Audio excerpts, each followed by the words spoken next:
No es posible que una persona tenga este,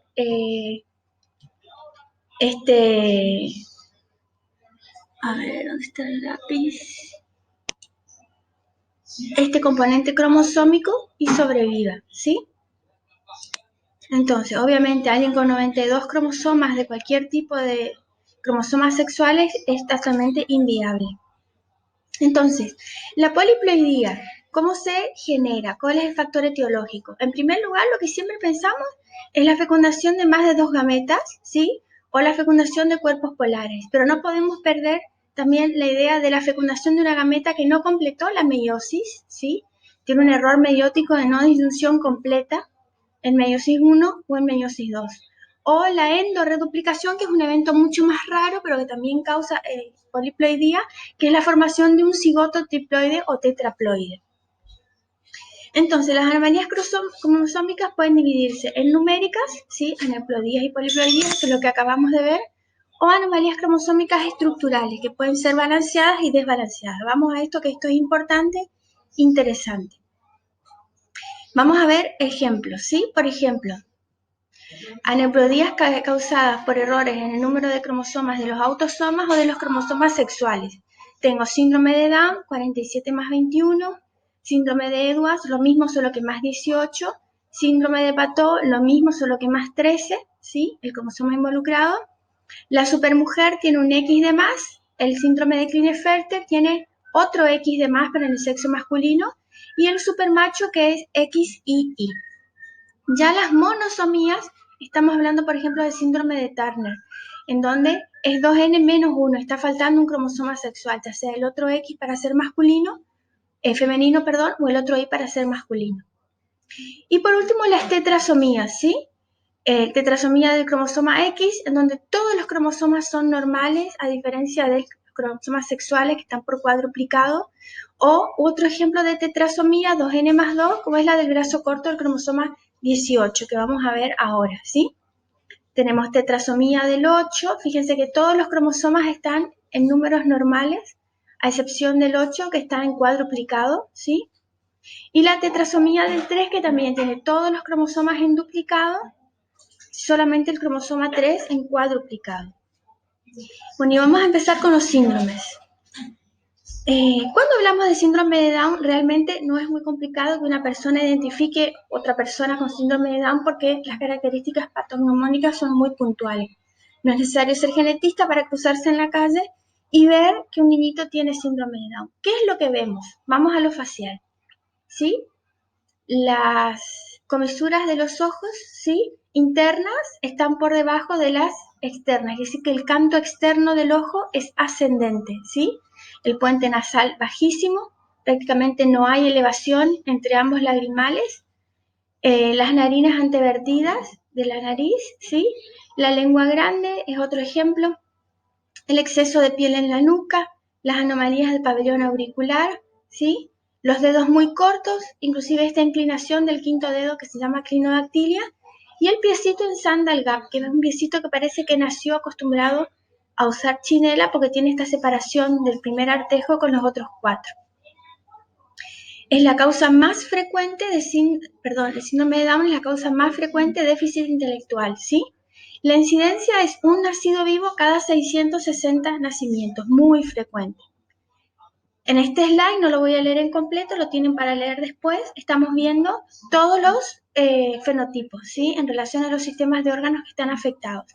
Y en este cuadro pequeño, al lado derecho de la imagen, los tipos de rasgos que hacen con que un médico neonatólogo o pediatra pueda ser como una excepción y no necesitar un test genético para diagnosticar síndrome de Down. El diagnóstico puede ser clínico en base a estas 11 características que están citadas en rosa clarito.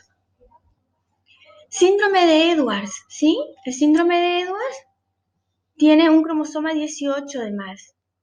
Entonces, la mayoría fallece en el primer año de vida por complicaciones neurológicas o cardiovasculares. La sobrevida es cortísima, de horas a 18 meses más o menos. Las características físicas son bajo peso al nacer, retardo mental severo, hipertonía, a diferencia del síndrome de Down que tenía hipotonía, Orejas de implantación bajas y displásicas, micrognatia, ¿sí?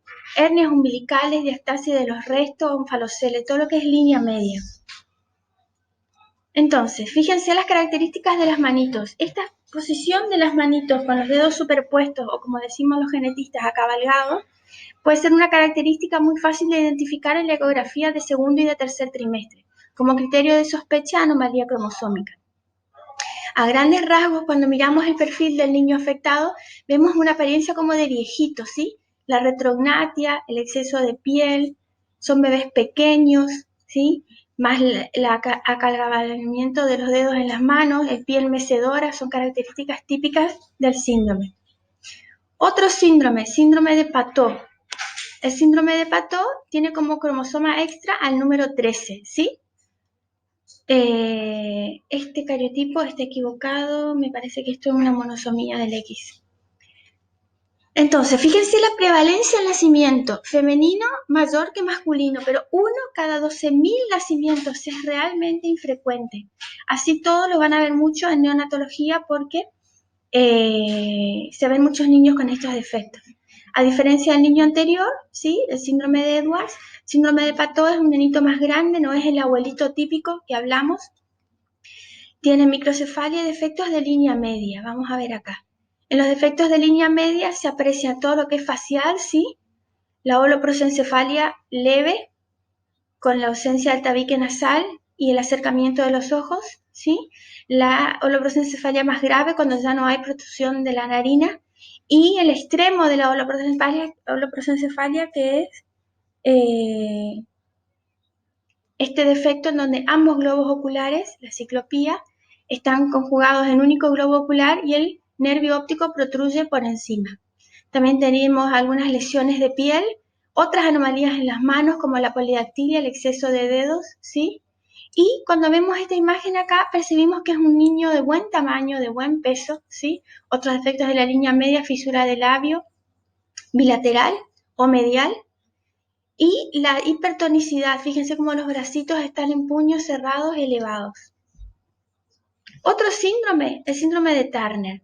A diferencia de todos los síndromes anteriores que estuvimos viendo, el síndrome de Turner tiene una frecuencia intermedia, 1 cada 2.500 niñas nacidas vivas. Solo afecta a niñas, ¿sí? Y es responsable de mucho del material de aborto que se ve en el primer trimestre. Así todo es un síndrome parecido al síndrome de Down, no tan letal como Edwards y Patot. Entonces, tenemos diferentes edades al diagnóstico del síndrome. En la historia prenatal, por ejemplo, podemos ver hidrofetal, hidromaquístico, cardiopatías, trasocrecimiento intrauterino. Ya en el recién nacido vamos a ver las imágenes del linfedema de manos y de pies, el exceso de piel en la nuca, sí, que el nombre correcto es Escherichia coli, y la baja talla. A la edad aproximadamente de la primera infancia, tenemos soplos cardíacos de baja talla sin retardo mental. Ya en la pubertad, retraso puberal, sí, amenorrea e hipogonadismo. Entonces, podemos ver en este caso todas las imágenes, sí, el edema de manos,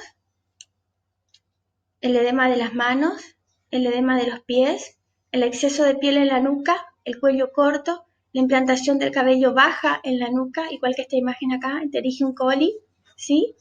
La deformidad de Madelung, que es un defecto del brazo, que se llama también deformidad en tenedor, ¿sí? Que es muy característica de estos síndromes. Abortos espontáneos de segundo trimestre.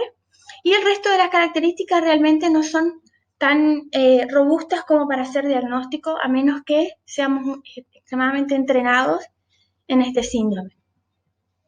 El síndrome que queda, el síndrome de Klinefelter, al igual que el síndrome de Turner, que solo afecta a niñas, el síndrome de Klinefelter solo afecta a niños, ¿sí? Fíjense, la prevalencia es bastante frecuente, 1 cada 500, 1 cada 1.000 hombres, ¿sí? Y está caracterizado por la atrofia testicular, gonadotrofinas urinarias elevadas, el hábito eunucoide, la azoospermia y la ginecomastia. La inteligencia puede ser normal, puede haber un poco de dificultad en el aprendizaje, pero no son tan fáciles de identificar en el niño recién nacido o en la primera infancia. La mayoría de las personas que portan el defecto vienen en el estado adulto cuando tienen infertilidad. Acá tenemos el cariotipo, ¿sí? Las características, la talla alta, los hombros amplios, la ginecomastia, los testículos pequeños y la infertilidad. Síndrome de supermacho también afecta a varones. En este caso, el cromosoma extra es el cromosoma Y. El fenotipo es normal, igual que Klinefelter, tienen talla alta, acné facial y la predisposición del comportamiento, un comportamiento ansioso, impulsivo, trastorno de la personalidad, dificultad del aprendizaje. En un primer momento se pensó que como son dos cromosomas Y, había mucha más testosterona en circulación y de esa manera se podía explicar que la persona sea más propensa a la violencia. Pero esto realmente no es así, ¿sí? Se probó muchos años después que no es así, que es un síndrome en donde no hay evidencia de transmisión del cromosoma Y extra a la descendencia. O sea que la fertilidad es normal y los hijos en su gran mayoría son normales. Y el síndrome de supermujer, más difícil todavía de diagnosticar porque, como ustedes saben, existe un sistema de compensación de dosis en el sexo femenino para que la dosis de cromosomas sexuales en mujeres y hombres sea equivalente. Entonces, como el hombre tiene un solo cromosoma X, este sistema de compensación de dosis funciona en mujeres anulando o silenciando uno de los cromosomas X. Entonces, la mujer también tiene un solo cromosoma sexual expresándose. Debido a este sistema de compensación de dosis, que es un sistema normal, natural, que ocurre en todas las mujeres que conocemos, cuando la mujer es supermujer y tiene 3 cromosomas X, el sistema de compensación de dosis se activa y en vez de inactivar un cromosoma X, inactiva 2, que son los 2 extras. Deja siempre uno solo expresándose. Entonces, la sintomatología del síndrome es muy leve y realmente esto de 1 en 1000 recién nacidas vivas se puede dudar porque probablemente hay muchas más mujeres afectadas de lo que realmente la literatura expresa. Fíjense que el coeficiente intelectual es casi normal, de 90 puntos. Tienen algunas cuestiones muy particulares que pueden pasar desapercibidas, como trastornos del lenguaje, retraso pero adquisición al final de las pautas motrices, mala coordinación, hiperactividad en algunos casos, depresión leve, talla alta con desarrollo puberal normal y la fertilidad disminuida, pero los hijos son normales. De esta manera, esta supermujer, fíjense que tiene todos los cromosomas normales a excepción del X, que tiene 3. Es muy difícil de diagnosticar en la infancia y en la adolescencia, debido a sus rasgos tan leves. Bueno, acá les dejo un cuadro, ¿sí? Porque las trisomías pueden ser, la Down, Edwards y Pateau, pueden ser libres o traslocadas. Esto quiere decir que el cromosoma extra es un tercer cromosoma que está suelto o es un cromosoma que está pegado, ¿sí? Entonces, en el caso que sea un cromosoma pegado, el síndrome no cambia absolutamente nada, la clínica es la misma. Pero cuando esta persona sea adulta, o su madre quiera tener otros hijos, aparte de este niñito traslocado, y la mamá también porte la traslocación, es muy probable que el riesgo de repetición del síndrome sea mucho más elevado de que si es una trisomía libre que al azar hubo no disyunción y es un error de la meiosis involuntario de la madre y no la aportación de un cromosoma extra traslocado que puede ser pasado a la descendencia de todos los hijos. Entonces, repito, la importancia de realizar el cariotipo en el síndrome de Down no es para el diagnóstico, pero el diagnóstico puede ser clínico, y sí en relación a encontrar aquellos casos de niños originados por mutaciones, por traslocaciones, que hace con que el riesgo de que esa familia tenga otro niñito afectado sea muy elevado. Después en el cuadro abajo tienen la prevalencia y el sexo afectado, el resumen de todos los casos que dimos en clase hasta ahora. Bueno, vamos a hablar de las anomalías balanceadas que tanto veníamos hablando, adelantándonos. Fíjense la frecuencia muy alta. Las traslocaciones pueden ocurrir entre 1 en 500 y 1 en 1000 recién nacidos vivos. ¿Qué significa traslocar? Traslocar significa intercambiar material cromosómico entre dos cromosomas que no son homólogos, ¿sí? En este caso lo que mostramos en el gráfico es el 13 y el 21 que se fusionan en una traslocación que se llama robertsoniana, en donde el cromosoma pasa a comportarse como 2 acrocéntricos a un metacéntrico. Y obviamente cuando este cromosoma se distribuye a las células hijas siempre va a pasar en conjunto. O sea que una traslocación robertsoniana puede ser un factor etiológico para cualquiera de las trisomías que vimos hasta ahora. Otro tipo de traslocación es la recíproca, ¿sí? En donde dos cromosomas intercambian segmentos. En este caso, el cromosoma dador es el 20, el cromosoma receptor es el 4 y al mismo tiempo el 4 dona parte de su extremo terminal al cromosoma 20. Entonces tenemos los cromosomas derivados, un cromosoma 4 con una porción de 20 y un cromosoma 20 con porción de cromosoma 4. ¿Sí? Entonces, fíjense, este es el ejemplo más importante en relación al riesgo de recurrencia de un niño, de una pareja que uno de los dos porte una translocación balanceada.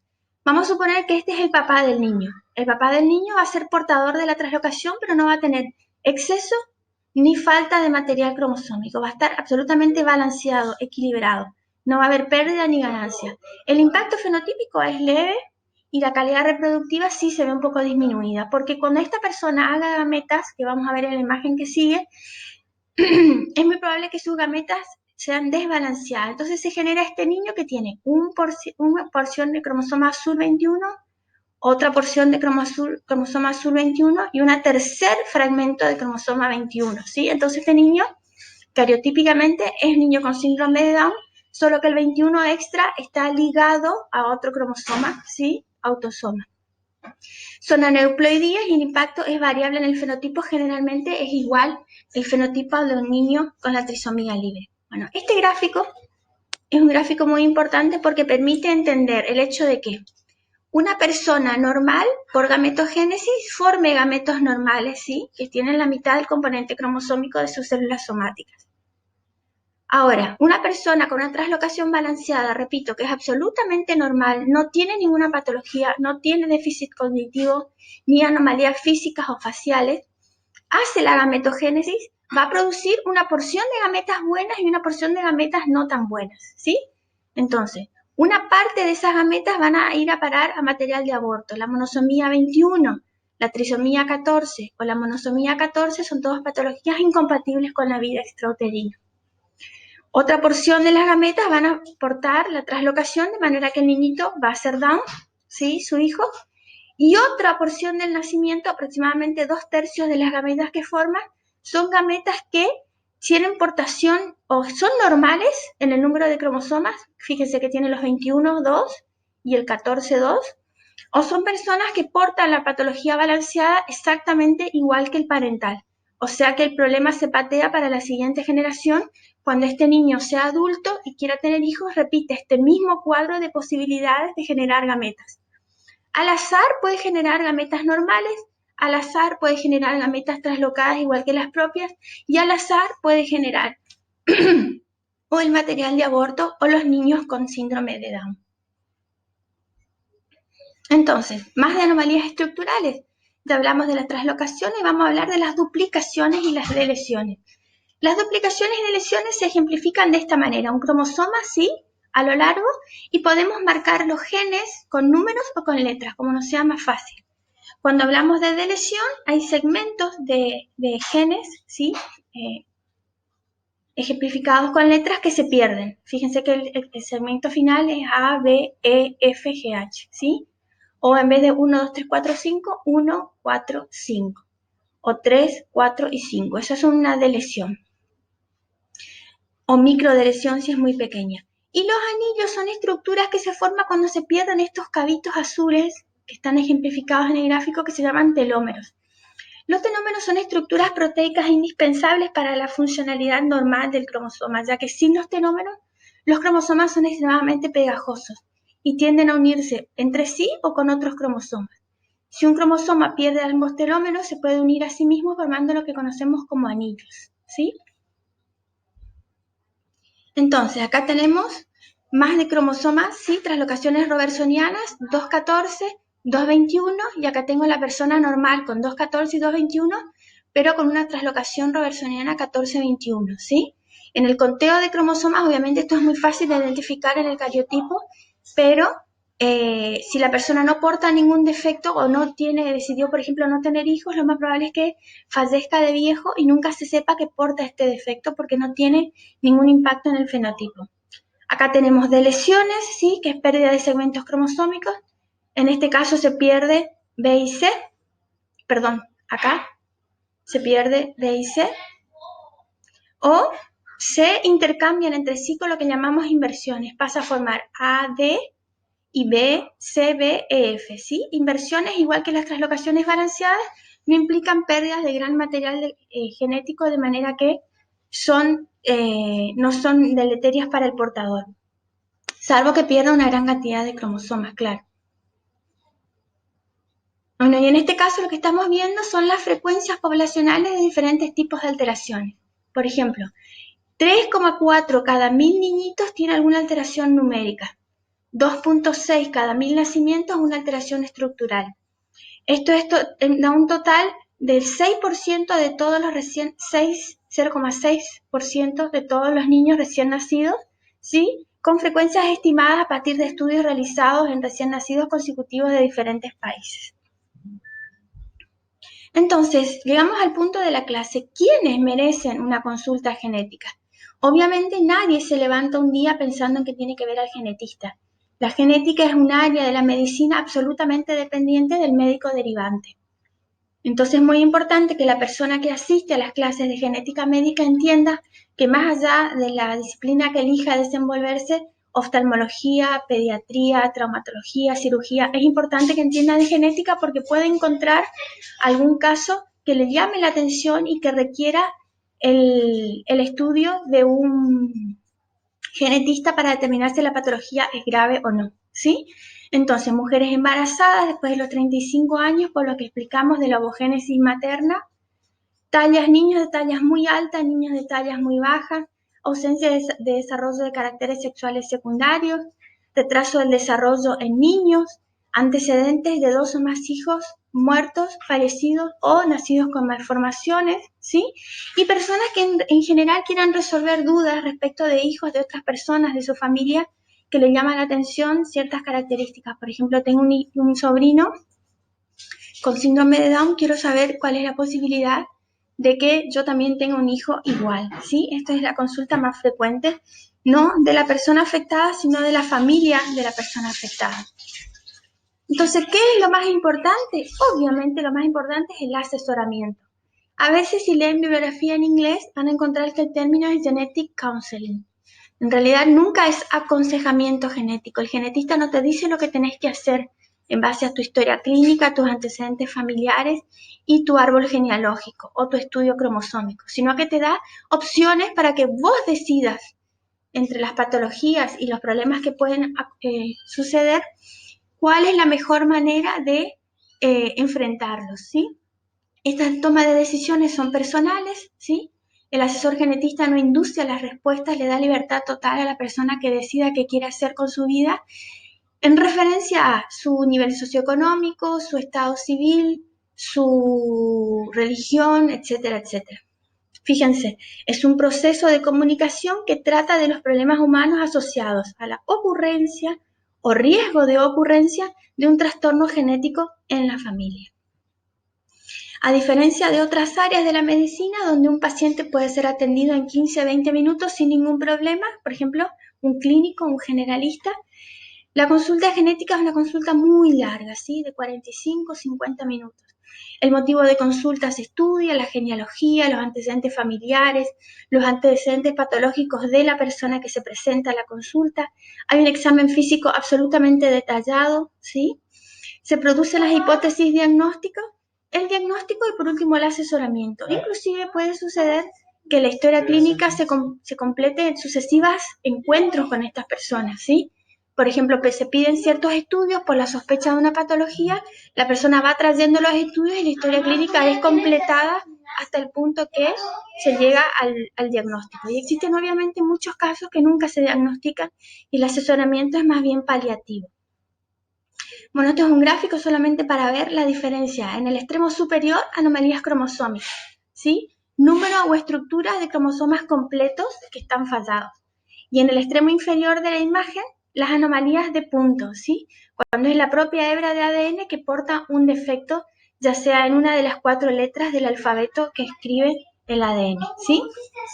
Entonces, cuando hablamos de enfermedades monogénicas, que sería la parte inferior del gráfico, no hablamos más de patologías cromosómicas ahora, estas tienen patrones y los patrones se repiten en todas las generaciones de la misma manera. Los patrones pueden ser autosómicos, si los cromosomas involucrados son los cromosomas corporales, o ligados al X o al Y, si los cromosomas involucrados son los cromosomas sexuales. también puede haber patologías relacionadas al ADN mitocondrial y dependiendo de cómo se expresan, si son dominantes o son recesivos. Generalmente la presencia de un gen dominante es sinónimo de presencia del defecto físico en la persona porque el gen domina por encima del otro alelo que es el normal. Ya para genes recesivos es necesaria la presencia de los dos genes alterados para que pueda manifestarse físicamente la patología. Entonces, la herencia autosómico dominante, obviamente como su nombre lo indica, es referida a los autosomas y afecta por igual a los ambos sexos, ¿sí? El defecto se manifiesta ya en el heterocigota. Una persona a grande mutada, a chica normal, ya va a ser una persona que porta el defecto, por ejemplo, acondroplasia. Cuando yo veo un heredograma, el heredograma generalmente tiene estas características. Cuadrados para los varones y círculos para las mujeres. Todo lo que está sin pintar es normal, todo lo que está pintado de negro es patológico, ¿sí? O afectado. Entonces, estas son las 4 características que debo encontrar para que un patrón de herencia de una determinada familia que estoy estudiando siga el patrón de herencia autosómico dominante, ¿sí? ¿Cuál va a ser estas características? Múltiples o sucesivas generaciones en el mismo árbol genealógico. En este caso vemos generación 1 afectados, generación 2, 2 afectados, generación 3, 3 afectados, ¿sí? Tanto varones como mujeres afectados en la misma proporción, varones y mujeres ambos responsables por la transmisión, en este caso, de este caso a este caso, la transmisión hubo de una mujer a un varón, de un varón a una mujer, ¿sí? Y por lo menos una instancia de transmisión varón-varón. Esas son las 4 características indispensables para que yo mire un heredograma, no sepa ni cómo se llama la patología, no es necesario, pero mirando los casos de las personas afectadas, infiera que el patrón de herencia autosómico dominante. Obviamente, el riesgo de que otra persona en la familia aparezca afectado es muy alto, es 50%. Esta es la definición de penetrancia, que ya la dijimos en clase, de expresividad, de anticipación y de la influencia del sexo, ¿sí? Y la limitación del sexo, cuando los órganos afectados son sexo específicos. Vamos a la herencia autosómica recesiva. Esta refiere a patologías causadas por genes que también mapean en autosomas. Afectan por igual a los dos sexos, pero el defecto solo se manifiesta en homocigotas, personas que son a chica a chica. Y obviamente el hijo de una persona que porta el defecto, ambos deben ser portadores sanos, heterocigotas, para poder generar una persona que reciba los dos alelos mutados. Veo un heredograma. ¿Cómo infiero o cómo intento acercar el bochín para que pensar en un patrón autosómico recesivo? Tanto varones como mujeres en igual proporción afectados, ¿sí? El desorden aparece en una sola generación, fíjense, abuelos o bisabuelos sanos, padres sanos, nietos enfermos, ¿sí? Y los parentales pueden ser consanguíneos. Esta es la característica más relevante del patrón ligado al autosómico recesivo en relación a la consanguinidad. ¿Qué se entiende por consanguinidad? Cuando una pareja posee por lo menos un ancestral común en generaciones anteriores, ¿sí? Fíjense en este caso, esta mujer es hermana de esta mujer y sus hijos se casan, son primos hermanos.